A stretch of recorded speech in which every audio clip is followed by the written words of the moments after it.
Hey guys, tonight I've got a special one for you. We're going to sit down with Juan Manuel Trujillo. and we're going to talk about Trujillo Tequila. And I'm really excited about this one. There's such a family history talking about why it's called Manifesto 56, one of the best still strengths that I have tasted. And this is going to be a great interview. He shares a lot of really exciting information, so stick around. It's tasting tequila with Brad.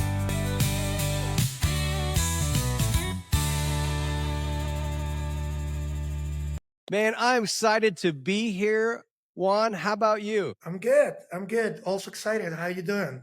Doing fantastic. Ready to learn your story about your tequila. So if you could kind of share with everybody first, so anybody that's never heard of your brand or heard of you, if you could tell a little bit about who you are and your history in the agave spirits and tequila world. Everything starts with my dad. He's been growing agave for 57 years right now. He started in 1968. I've been related with agave my whole life. My dad has been growing always agave for many other distilleries, some of the really big guys, some other small ones. But he's been there like forever since I remember. Aside of agave, we were part of another couple of factories. I don't remember the name, but one is Agroindustria Guadalajara, Tequila 3030. Now turns to be part of my wife's family. My family-in-law, my father-in-law, and my dad are still friends, and they start with other guys that distillery. And I was there. In fact, it was my first job when I was 17. I was working there for a couple of years part time. Then I lived the industry for a couple of years. I went to study in Canada and the States. Then I moved back to Mexico for another project on agave syrup. And I was part of another factory where we were producing agave syrup, agave inulin, and tequila for 15 years. So long time. And after that, we decided to start with my dad to start his own story as a producer, and we started with the brand in the 2018, and we started with the factory until 2020, and here we are now. And you moved from a couple of different distilleries before you found your own distillery and got it started, Yes. correct? Yeah. What was your process like in finding a distillery to work with? Well, when I start, it's not like I chose the distillery, right? It just happened. Both great factories. On the agave syrup, it was pretty interesting because we start from the really beginning. I mean, because it was kind of people is always about agave is just for tequila, just for tequila. And agave syrup and inulin, those are also really great products. And those go through a similar process to make that as you do tequila, correct? Well, it is different. I would say that we use exactly the same agave. And what we do is when we when we get the juice, you're going to have three different ways to go. One is to lower the concentration and go for fermentation. That's for alcohol. The other one is to cook it and then evaporate it and concentrate it, and it turns to be a sweetener, which is the syrup. Or the other one, the more complicated one, is trying to keep the juice the more, let's say, non-cook possible. Filter over until you get the inulin. Gotcha. So you could use exactly the same agave and the same juice and choose between the three different products. So hold back and ferment and make tequila, or move forward and make syrup and agave nectar. Very cool. Yeah, A lot of that's people what you're looking for. there's a lot of people in the States that don't even know about agave nectar. So teaching them that's available as a replacement for so many sweeteners, and it's being so much more natural than using aspartame or some type of sweetener. It's pretty awesome for people. So I use it a lot. Yeah, I mean, right now, when we start with this, it was not that popular. So at the beginning, was kind of hard to educate or tell people what we were doing and what it was for. But right now, people are using it a lot. At the beginning, people was using agave syrup just as medicine. as, okay, agave syrup is just for diabetics because it has low glycemic index. But right now, it's not just about the glycemic index. It's about flavor. It's about getting something different. People love stories, and as long as the products are made of agave, there's a lot of histories to tell. Yeah, absolutely. I'm a big fan of agave used any way you can use it. So, okay. So tell me about the process of deciding to build your own facility. Okay, when we start with the facility, we start thinking about a small one, a couple of brick ovens. But the thing is, when we start, the same guys who were buying agave from us, they were like, okay, we know you guys for a long time. We know your family. We trust you guys, and you guys should use your own agave and produce tequila for us.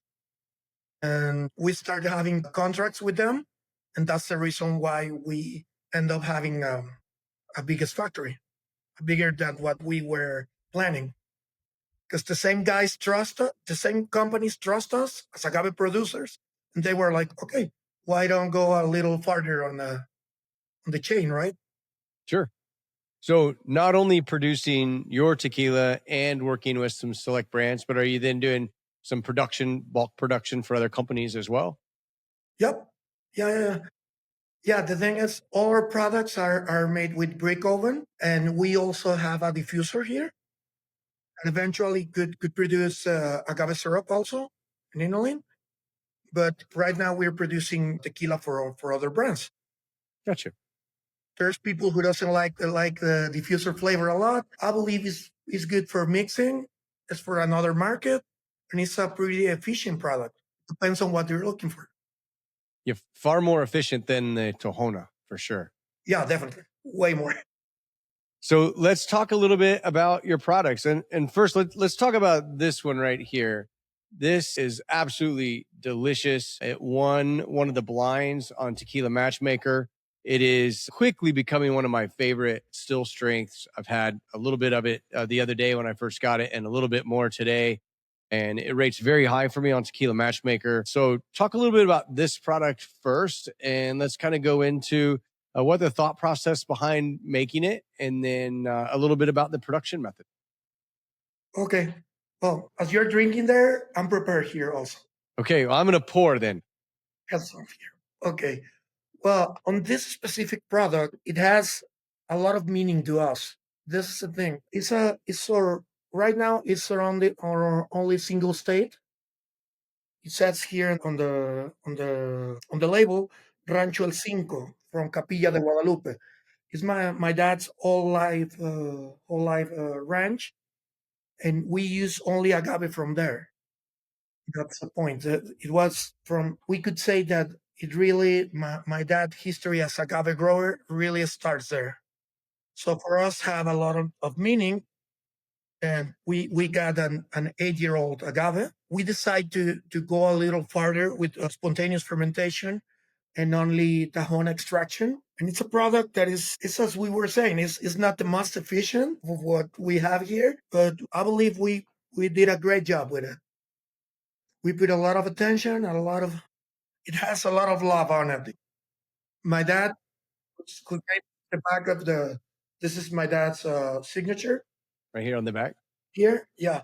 It has a lot of meaning to him. I mean, we were asking him about what to do and his opinion on the label. And right now he's 78, and he's still coming almost every day to the factory.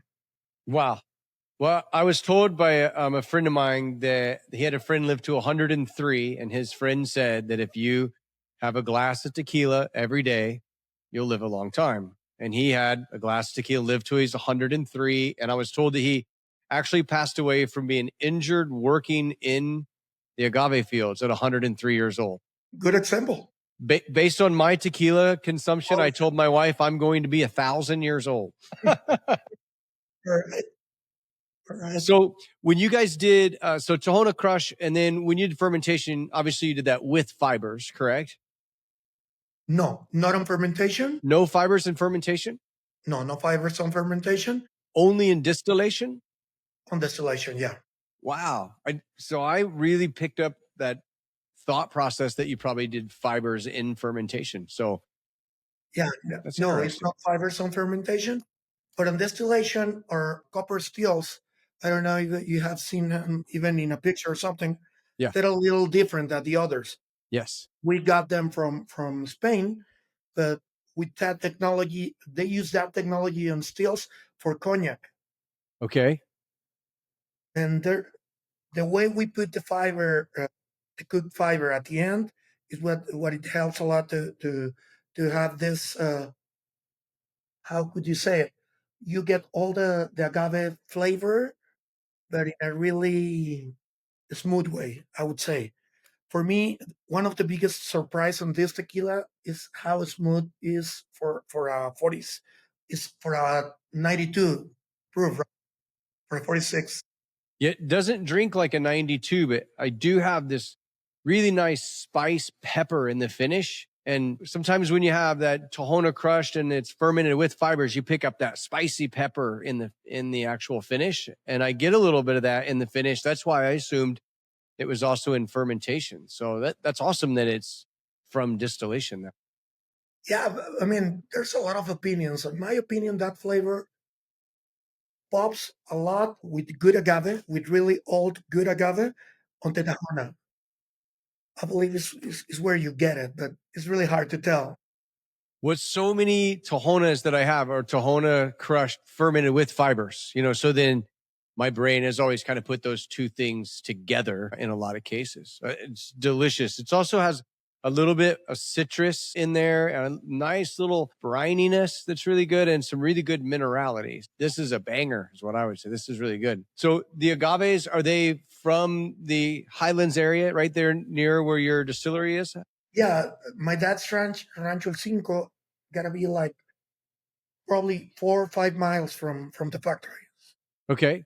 here in Capilla de Guadalupe, so we are all pretty close. And my problem now is that people really like it. They love it, and I feel like a really big responsibility for the next one. Just so is the next one going to be 57 since it'll be 57 years? Yeah, the point is we're having one edition of this every year. And the point is we're gonna keep on doing exactly the same process, but with different agaves and gotta be difference on the flavor and what you get. So we can experience the terroir of where that came from. Yeah, we got something really special prepared for the 57. I'll let you know as soon as I can. Any chance any of this is going into any barrels? Not yet. Not Not yet. yet. We're working with barrels, but we don't have a single product on the market with barrels still. Gotcha. We're working on it. I believe there got to be really good stuff that could be done with barrels. It's different because tequila, the difference between tequila and whiskey, bourbon, Tennessee whiskey, or whatever, is that our base, I mean, the best of whiskey comes after 6, 7, 8, 10 years with the barrel. But tequila, wow, it's about the plant. A blanco it has is just get born and it has a ton of history. It's like if you were born when you're 35, right? Tequila is just made and it has a lot of history to tell. Well, I'm a Blanco high proof person. A lot of people like repos and añejos and extra añejos. And I'm a Blanco high proof. That's because I like the flavor of cooked agave.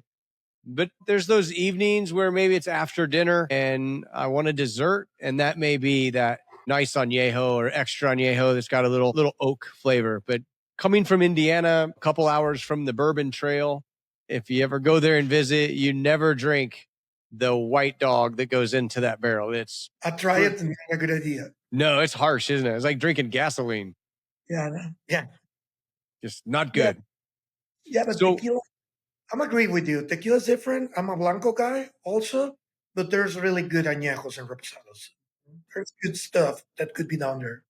there's a few people that have really figured out how to keep the agave forward flavor and just add some barrel, contributions versus covering it all up. It's all about being able to taste that agave first. Yeah, the point should be not try.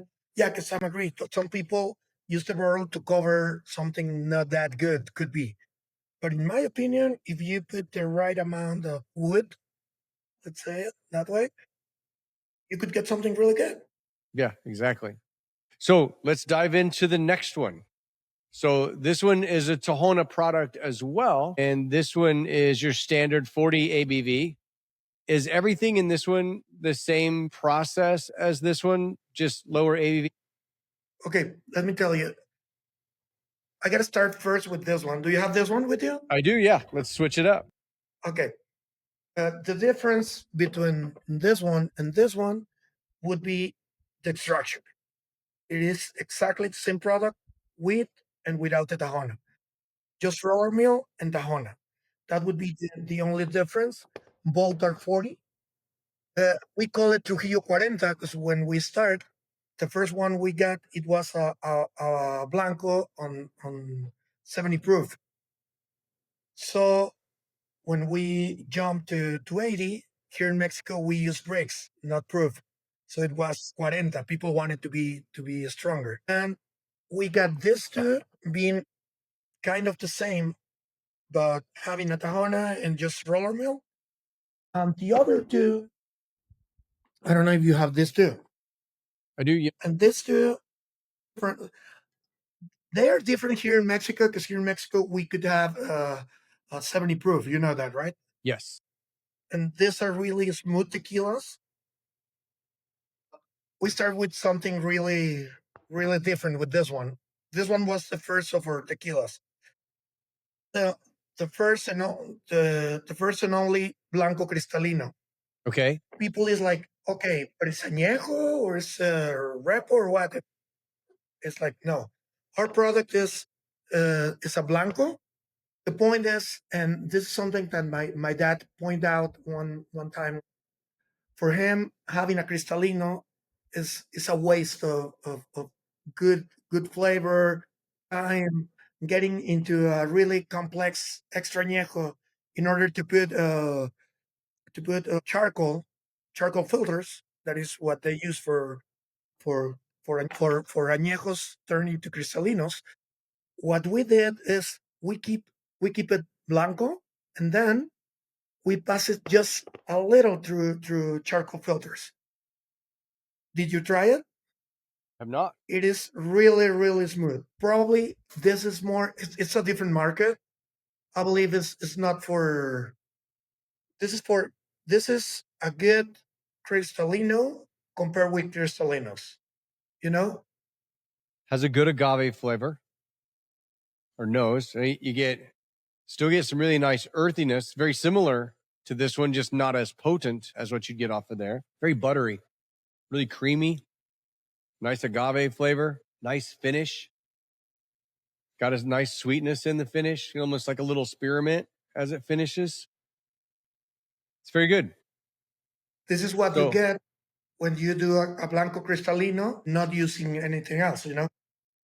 I can tell you that that's the first Cristalino that I've ever tasted that I would drink again. That was very good. And the thing is, basically, this one would be the crystal version of this one, basically. So same tequila here, but gone through that process to lighten it up just a little bit. And on this one, the one that we called Carbon, Mm-hmm. it would be exactly this one Okay. going through the charcoal filters. If you can try this one. So this one's going through the same filters, just the other tequila. Exactly. The difference would be they're the same. We have regular roller mill blanco, Cristalino roller mill, and Cristalino Tahona. And same stone oven, same 48 plus hour cook, all of that for the cooking. No, it's a little different. And now the difference with this one is the cooking, the 36-hour cooking. On this one, it was way slower. Gotcha. We don't on this one we don't go for 36 hours. It's always in less than 44. 24, I mean 21, 22, something like that. It depends. On this we cook way slower, and it took us 36 hours. And it's also 100% tahona, and it's the only single state. That would be the main Right. difference. Right. That's really good too. I think I like this one better than this one. Many people do. There's a minting, a little more mint in the finish. The pepper is a little more subdued, a little more floral as well. Has anybody ever told you that they get like the taste of pine in the finish? Almost like a, Not like that, but yeah, many people compares flavors with desserts. I don't know why. well, so how when you tasted gin and you get that real juniper flavor, that real evergreen flavor. Got it. So I got a little bit of that Christmas tree or a little bit of pine in the end of that finish. That's really good. I get that every once in a while in Highlands high proofs. I'll pick up that You know taste. what? And People love it with tonic water because of that really, pine flavor that you're talking about. that's very good. So are these two available in the United States at all? Yeah, yeah. Those 5 presentations are available in the All States. 5 of them are fantastic. Now, do you have any tequila that's been in barrels or that's currently in barrels? Yeah, yeah. We got some aging already, but we're still working on it. Probably we're going for something a little more age. We're going for something special there. You're doing everything seems to be pretty special already. Like each thing has so much difference to it, and it's really good. I mean, this is really good tequila. I'm really excited about coming to see the facility and the production methods. I've seen some videos. I've had some friends come, and the videos that they've shot showing these big stone ovens and showing your stills and your whole production method. What I wanted to do today with you guys is really talk about how good the tequila is, because there is this stigma out there of, oh, they have a diffuser, so I'm not going to like their tequila because it has a diffuser. And this tequila is off the charts good. For me Well, to say that I like a Cristalino, like that's way out there for me, because this is, like I said, the first Cristalinos I've ever had that I like them. I don't usually, they have such a fake aftertaste and it just doesn't taste like tequila to me. And these do, these maintain all of that agave forwardness and this great flavor. So that's what I wanted to highlight the most, is let people know you guys are making a very traditional tequila at a very big, really awesome facility. So that's one of the things I wanted to highlight with you guys. you know what? The thing is, having a diffuser is like, I mean, it's like in your house, you could have whatever you want, right? And not because you have it, it means you could have a bottle of bad tequila in your house, and that doesn't mean that it's what you're going to use for your special occasions, right? Yeah, here's the way that I kind of think of it. So a diffuser to me is it's a heat pump that's there to keep your house warm. But when you're going to have a special occasion in the wintertime and you're going to gather around the Christmas tree on Christmas morning, you're probably going to light a fire in the fireplace. Not the most efficient way to heat your house, but a great heat and a great thing that the family can come around and have those memories of that warm living room with a beautiful fire in the fireplace.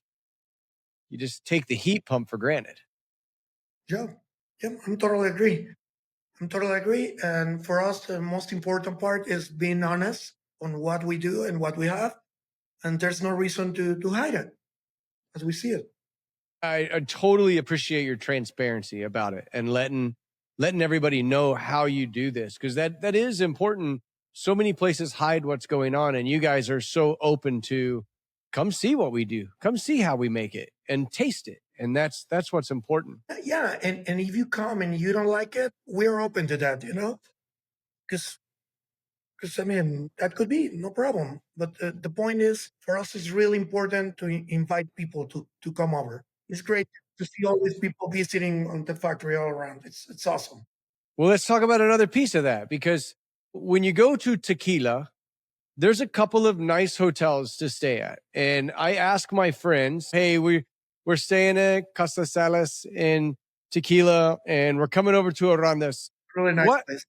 I said, what's a place like Casa Salas we can stay at in Arandas? And the answer was, there's not really the same hotel infrastructure in Arandas. And then I found out about your facility, and that from what everybody tells me, you are the place to stay. Talk about the facility that you built for people to come and visit. Okay, the idea on when we got this property, it has a really old hacienda right here. So we saved the most we can, which at the end was a lot. And we built this Mexican style small cabins around. So the point is inviting people over. And this is just my opinion, but what our vision it would be to invite people even from other distilleries. We're happy. Many people is like, okay, I'm gonna invite you to my distillery, but I don't want you to go to any other one, right? You're gonna stay here and that's it. And I see the industry here on the Highlands more like a Napa, like Napa Valley or going to La Rioja in Spain or whatever. It's more like it's great. In fact, we got many friends on the industry, and many people from here could be sent to Siete Leguas, to Ocho, and we are all good friends. I mean, Ocho got a great restaurant, and I believe it's all about the experience. And if you like our tequila better than the other brands, that's fine. If not, I mean, it's okay for us. We like to understand and to try what we are doing. Yeah, there's different profiles, different palates. As a true agave person, any place where I go that there's a high proof or a still strength, that always wins me over. And like I said, probably one of the best still strengths that I've had. I told you before we got started, when last time we were in Arandas, we had one day where we didn't have any place to go, and several people told us to visit your distillery. And you should know that the people that mentioned to us about visiting your distillery were other distilleries saying, dude, you've got to go check this place out. And that's how I found out about the opportunity to visit your distillery, was from the other distilleries that we were visiting and other people that were there hosting us within the industry. So that says a lot about you, that you understand visiting and tasting other people's tequilas, and that your reputation is those other brands say, hey, go there too, go check it out, it's amazing. That's pretty impressive. So you've done some really great things and carrying on a great family name. No, and there's a lot of really obviously in the tequila area. It's also a lot of great facilities, but here in the area, Totonilco, Arandas, Capilla, there's a lot of great factories, really good people who really understand how to produce great tequila. I can tell you that. Yeah, y'all know how to make great tequila, that is for sure. Well, I've got a question I love to ask people. So now that you've built this, you've gone through all of this work to put this together, and I look at this as a business owner. I own my company, and I look at the company that I've built, and to me, it's like one of my children, right? It's my baby. That business is like a big part of my life. So I'm assuming that this business and these tequilas are kind of like your children as well. And if you could sit down and share your tequila and talk about your story a little bit with anybody in the world, alive, here, not here, who would you want to sit down and show them what you've created and share with them? I'm going to say this puppy right here. Who would that person be? Wow, I believe could be Eddie Vedder, Okay, awesome. could be Eddie Vedder, or could be Bono from U2, maybe. You're the second person to say Bono. That's Really? fantastic. Yeah. Who was the first? I can't remember who said it. I'd have to go back and watch a couple videos, but it was not too long ago. And I was like, Bono, that's actually a really good one. So mine's a rock and roll guy too. Mine's Sammy Hagar, because Sammy Hagar's who brought me to tequila back in the 2000s with Blue Bottle Cabo Wabo, the original. So I'm always a rock guy too. Let's go sit down and sip some tea. How about we get Sammy Hagar, Eddie Vedder, and Bono all to sit around the same table and sip your tequila? That would be pretty cool. That would be very cool. Well, where's some places that people can find your tequila? We're just starting for real. We're starting in Total Wine in Dallas and a couple of places in Texas. In Colorado, we're in a lot of places. It's easier. I believe in Colorado is where we got more stores. And in California, we are in Old Town Tequila. Okay, And from Old Town is that you could get it online to great. everywhere. Do you guys have an online e-commerce to your website, or do you recommend going to like Old Old Town? Town. On the States, it's better Old Town right Yeah, now. they do a great job. And here in Mexico, we use Amazon. Okay, awesome. But regulations on sending liquor are different, so It depends. Yeah, every once in a while, I have a box actually show up here that was sent from Mexico, and it always took a long time for it to get here. And you guys have some great social media. So I'll put your website, your social media up here. I'll also link Old Town so people can order this, because I think once this is gone, this is gone. I think there was 30,000 bottles out there. I know I've seen only a few places that still say they have it in stock. So let's see if we can help get that sold out. And I want to say thanks. Thanks for doing this with me. Thanks for taking your time, because I know you're very busy, and I know you have. It's great to be here with you. I'm a big fan of your videos. Thank you. And it's great to be here. I told you that before we start the interview. I really appreciate what people like you is doing. Like, you guys really care about what we do, our culture, our country, and that's awesome, man. I really appreciate that. I appreciate that very much. I hope you have a fantastic night, and I can't wait to meet you sometime this summer. Yeah, soon. Thanks. Cheers. Cheers.